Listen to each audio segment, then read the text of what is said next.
Hey, what's going on, guys? And today we are finally here. We are finally at Friday the 13th, the final chapters. One of the best movies in this series of movies, the Friday the 13th series. Okay. Um, Now, this movie is one of my favorites in the series, and it was really good to go back and watch it after a minute of not going to this movie series or watching it for a while. So, let's get into the review and let's start off with the positives of the movie. And my first positive is that the movie flows really well. It's just such a league above the others in terms of quality and the flow. It just never makes you feel bored. Like everything it does, like it never felt like any scene was like a waste of time. It just felt like it was there intentionally, and it wasn't there to waste your time like some of the other movies have in their scenes.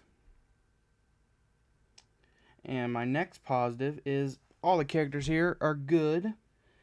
The cast is the diversity of the cast is really well thought out. Like it balances the comedy and some of the seriousness of the characters, like being like having more depth to them. Like there's more than one character with depth. Like for example, Tommy Jarvis and his sister Trish Jarvis. Like I felt like their characters were handled pretty well. So this is a pretty well balanced cast, and the characters that do stick out the most here are Tommy Jarvis and Trish Jarvis, and Tommy Jarvis especially because he's like so relatable for like guys and whatnot and stuff with the scene with the scene where he sees like the girl getting undressed. Like all guys like wish that we saw that when we were younger, and he reacts like the way that we would react if we saw that. Like man, uh, and not only that, he's really smart and really creative with the way he takes down Jason in using his special effects background, because the movie shows us that he makes pretty cool monster masks and plays games, but he uses that knowledge of like special effects making of masks and cuts his hair exactly like Jason's hair in the newspaper clipping that he finds, and he uses it against him and tricks Jason. And he's one of the smartest characters we have ever gotten in this franchise and ever will get in this franchise. It's few and far between for this. All the rest of the characters are pretty stupid. They're pretty dumb to just average in intelligence, but and it's like a nice way to pay homage to the way Jason's been taken down previously with being tricked by his mother, but this time he gets tricked by his younger self. So that was like a nice little thing to see. And the other standout character here we have is Trish Jarvis. Her relationship with Tommy Jarvis is relatable to me with my sibling, and and like the dynamic I feel like because I'm the older one and my sister is the younger one, but I still felt the relatability to the dynamic of the way we usually do things, and her sacrificing herself for him in the end, even though he didn't actually listen to her and leave the town, but it just felt like you know she really cared instead of it just like saying, "Oh, I care." So that was really nice to see in this movie, and I mean the rest of the characters they're good too. I mean, especially Jim and Ted with the dynamic between them is fucking hilarious. It is so funny to see them go between each other. And the next positive, with that being said, is the humor here is pretty good for a Friday the 13th movie. The humor is pretty good and it's not unintentional. It doesn't feel like that anyways. The humor here, especially with the dead fuck bit with Jim and Ted. It says it says you're a dead fuck. What? It is so funny throughout the movie. You see it keep going, especially in the beginning. It's like the computer says you're a dead fuck. That was funny, and in the end, it's really good whenever the tables are turned on Ted when Jim's the one who gets the girl and not him. It is so funny to see that. Oh God. But the next positive I have here is Ted White as Jason. He is very good as Jason. He is one of the best in this series, and he does a phenomenal job of bringing the intimidation factor of Jason, making him feel scary and kind of smart. And he displays his kills in this. I know he kind of did this in the previous one, but it feels like it's more blatant here that he displays them, and that was like a scary touch for Jason here.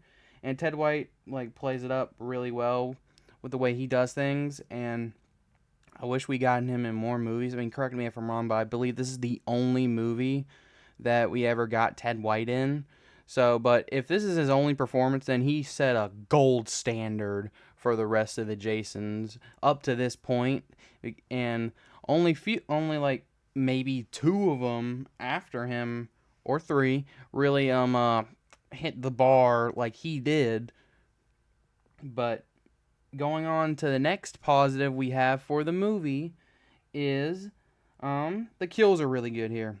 Some of the best in the franchise. It's the most consistent among the movies with the kills.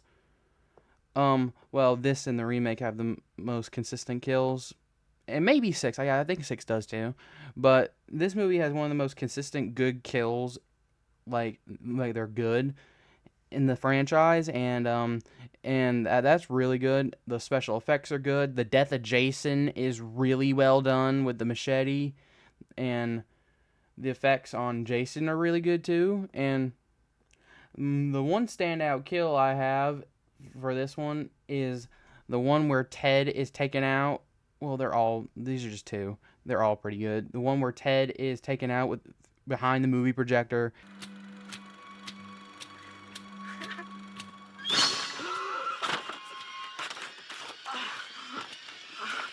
and the one where the girl, I forget her name, but she's thrown out the window like it's like a jump scare. Jason just like does that.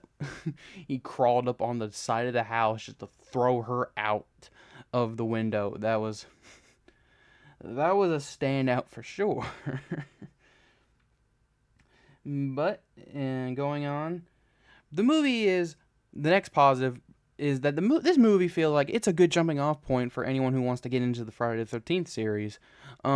They have like a short like epilogue. They have a short like recap at the beginning that just tells you what happens, and you don't really even need to watch the rest of the movies. Like you could just watch this one and have the context from the intro, and you'll be set smooth and you'll be smooth sailing. And so that's a real good positive, because if you want to recommend someone their first Friday the 13th movie, I would probably say this one, or start with 2 and 3, or just recommend the remake, because because those are like kind of the best ones in my opinion. And 6 is one of the best ones too, but you kind of need like the context of 4 in order to this movie, in order to really get the context of what is happening in that movie. But for like good jumping off points, this one is one of the best ones you could recommend ever to anybody. And this movie set up the gold standard for the Friday the 13th movies. It does everything way better than the previous movies did, and improved upon the things that the other ones did well, but this one just like set the bar with performances, kills, everything.